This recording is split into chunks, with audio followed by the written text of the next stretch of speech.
오늘 주신 하나님의 말씀은 야고보서 2장 14절에서 17절 말씀입니다. 신약 성경 373쪽입니다. 오늘 주시는 하나님의 말씀은 야고보서 2장 14절에서 17절 말씀입니다. 신약 성경 373쪽에 있습니다. 야고보서 2장 14절에서 17절 말씀을 다 같이 교독하시고 마지막 절을 함께 읽습니다. 내 형제들아, 만일 사람이 믿음이 있노라 하고 행함이 없으면 무슨 유익이 있으리요? 그 믿음이 능히 자기를 구원하겠느냐? 만일 형제나 자매가 헐벗고 유명할 양식이 없는데 너희 중에 누구든지 그에게 이르되 평안히 가라, 덥게 하라, 배부르게 하라 하며 그 몸에 쓸 것을 주지 아니하면 무슨 유익이 있으리요? 이와 같이 행함이 없는 믿음은 그 자체가 죽은 것이라. 아멘. 야고보는 2장 후반절부터 야고보서의 가장 중요한 주제인 믿음과 행함의 관계에 대해서 다룹니다. 믿음으로 구원받았다고 하지만 만일 그 믿음에 행함이 따르지 않는다면 아무런 소용이 없다는 겁니다. 그런 믿음은 구원의 역사를 일으킬 수 없습니다. 행함이 없는 믿음이란 구체적으로 어떤 것인지 예를 들어 설명합니다. 본문 15절에서 16절 말씀입니다. 만일 형제나 자매가 헐벗고 일용할 양식이 없는데 너희 중에 누구든지 그에게 이르되 평안히 가라, 덥게 하라, 배부르게 하라 하며 그 몸에 쓸 것을 주지 아니하면 무슨 유익이 있으리요? 야고보는 믿음을 사랑의 행함과 실천으로 풀어서 설명합니다. 어려운 형편에 처한 형제와 자매가 있는데 실제적으로 그들에게 필요한 것을 주는 것, 이것이 사랑입니다. 그런데 필요한 것을 주지 않으면서 말로만 걱정한다면 그것이 바로 행함이 없는 믿음이라는 겁니다. 정말 그렇습니다. 내가 하나님을 아버지라고 믿는다면 같은 믿음 안에 있는 사람들은 한 아버지를 섬기는 내 형제요 자매입니다. 그런데 그들의 필요를 채워주는 행함이 없으면서 어떻게 믿음을 이야기할 수 있겠습니까? 한 아주머니가 어느 역에서 지하철에 탔습니다. 저만큼 떨어진 곳에 조그만한 공간이 있어서 그 공간을 사람들을 제치고 가서 무조건 엉덩이를 디밀며 앉았습니다. 그 의자에 앉아있던 모든 사람들이 인상을 찌푸렸지요. 그런데 그 아주머니가 앉아서 기도했습니다. 하나님 아버지 감사합니다. 거기까지만 해도 괜찮습니다. 이번에는 앞에서 있는 사람들에게 전도했습니다. 예수님 믿어야 천국 갈 수 있습니다. 라고 말입니다. 그 아주머니에게 좋은 말은 있었지만 좋은 행함은 없었습니다. 결국 행함 없는 믿음은 사랑 없는 믿음입니다. 거짓 사랑은 혀끝에 있고 참 사랑은 손끝에 있다라는 말이 있습니다. 말로만 걱정해주는 립 서비스는 거짓 사랑입니다. 참 사랑은 직접 손을 내밀어 사랑을 나누는 행함과 실천으로 표현됩니다. 계속해서 야고보는 행함 없는 믿음은 사랑이 없는 믿음이요, 더 나아가서 죽은 믿음이라고 선언합니다. 17절 말씀입니다. 이와 같이 행함이 없는 믿음은 그 자체가 죽은 것이라.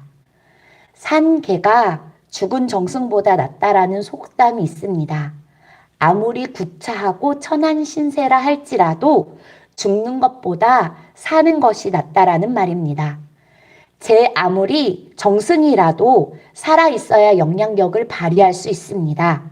그러나 죽으면 아무런 소용이 없습니다.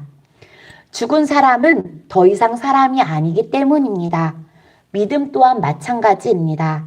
죽은 믿음은 더 이상 믿음이 아닙니다. 영향력이 없는 믿음, 변화를 일으키지 못하는 믿음은 진짜 믿음이 아닙니다. 그런데 죽었다 또는 살았다를 결정짓는 기준은 무엇일까요? 첫째는 호흡입니다. 숨을 쉬지 않으면 죽은 겁니다. 스스로 호흡을 하지 못해서 강제라도 숨을 쉬도록 연장을 한다면 생명은 영장할 수 있지만 결국엔 죽게 됩니다. 두 번째는 심장의 박동입니다.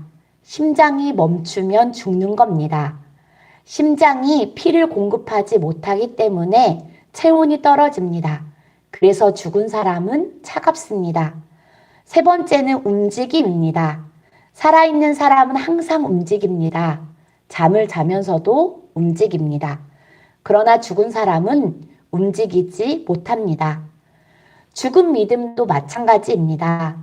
신앙생활에서 호흡은 기도입니다. 하나님과 영적으로 교통하는 호흡이 중단되어 있다면 그 믿음은 죽은 상태입니다. 그 다음은 뜨거운 심장을 가지고 있는지를 보면 알 수 있습니다.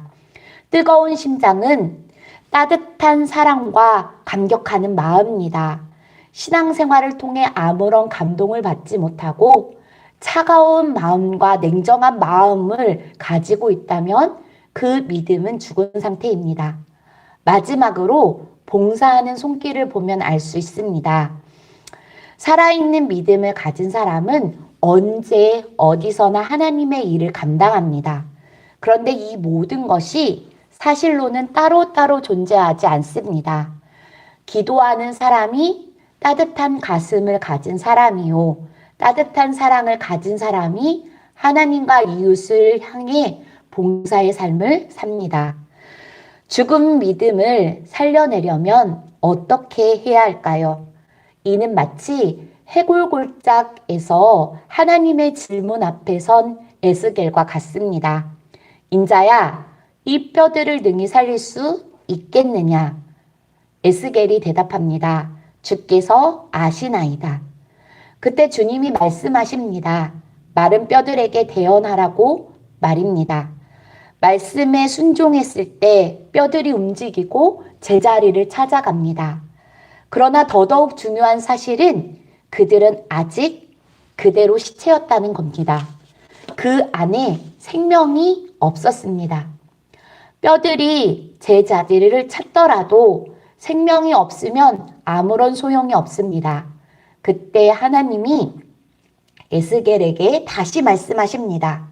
이번에는 생기에게 대언하라고 말입니다. 여기에서 생기는 하나님의 영을 말합니다. 하나님의 영에게 대언하라는 것은 무슨 뜻일까요? 그것은 기도하라는 뜻입니다. 성령의 임재를 위해 기도하라는 겁니다. 에스겔이 그 말씀에 순종했을 때 생기가 들어가 군대를 이루게 되었습니다. 사랑하는 성도 여러분, 죽은 믿음도 다시 살릴 수 있습니다. 성령이 임하셔야만 가능합니다. 말씀을 가르치는 것만으로 충분하지 않습니다. 성령이 그 위에 임재해야 생동하는 믿음으로 참 사랑의 사람, 참 믿음의 사람이 될 수 있습니다. 따라서 우리가 해야 할 일은 말씀을 배우는 것과 동시에 기도하는 겁니다. 그래야 죽은 믿음이 살아납니다. 이와 같은 변화의 역사가 나타나기 위해 다 같이 기도합시다. 기도하겠습니다. 사랑의 하나님, 어리석음을 아는 것이 최고의 지혜이며 말씀대로 잘못 살았다고 회개하는 것이 가장 바른 길이기에 우리의 어리석음을 고백하며 하나님께 기도합니다. 행함 없는 믿음은 사랑 없는 믿음이요 죽은 믿음이라는 말씀으로 우리의 믿음의 상태를 돌아보게 하시니 감사합니다. 말로만 사랑을 이야기하고 실천하지 못했고 기도하며 뜨거운 가슴으로 하나님과 이웃을 섬기지 못했음을 회개합니다. 회개하는 심령 위에 하나님 임재해 주셔서 죽은 믿음이 다시 살아나게 해주시기를 간절히 소망합니다. 성령의 역사하심으로 행하는 믿음의 삶을 살게 하사 참 믿음, 참 사랑의 사람이 될 수 있도록 은혜 베풀어 주옵소서. 여전히 코로나19로 인해 온 세계가 참으로 힘겨운 시간을 보내고 있습니다. 혼란과 불안 속에 있는 우리와 함께하여 주셔서 어려움 속에서도 내적 평화를 잃지 않고 기도하며 각자의 삶의 자리에서 최선을 다할 수 있도록 인도하여 주옵소서. 특별히 코로나19 감염으로 고통받는 이들에게 치유의 은총을 내려주시고 생계의 문제로 힘들어하는 사람들에게 주님 살 소망과 힘을 공급하여 주옵소서. 오늘도 몸이 아픈 환우와 그 가정을 돌보아 주시고 금요 기도회로 모이는 우리에게 성령의 충만함을 허락하여 주시옵소서. 말씀을 듣고 찬양하고 기도하는 일들을 통하여서 성령의 임재가 놀랍게 일어나 에스겔 골짜기에 마른 뼈가 살아나는 생명의 역사가 우리의 예배 가운데 일어날 수 있도록 하나님 역사하여 주시옵소서. 이 모든 말씀 우리 주 예수 그리스도의 이름으로 기도합니다. 아멘. 하늘에 계신 우리 아버지여, 이름이 거룩히 여김을 받으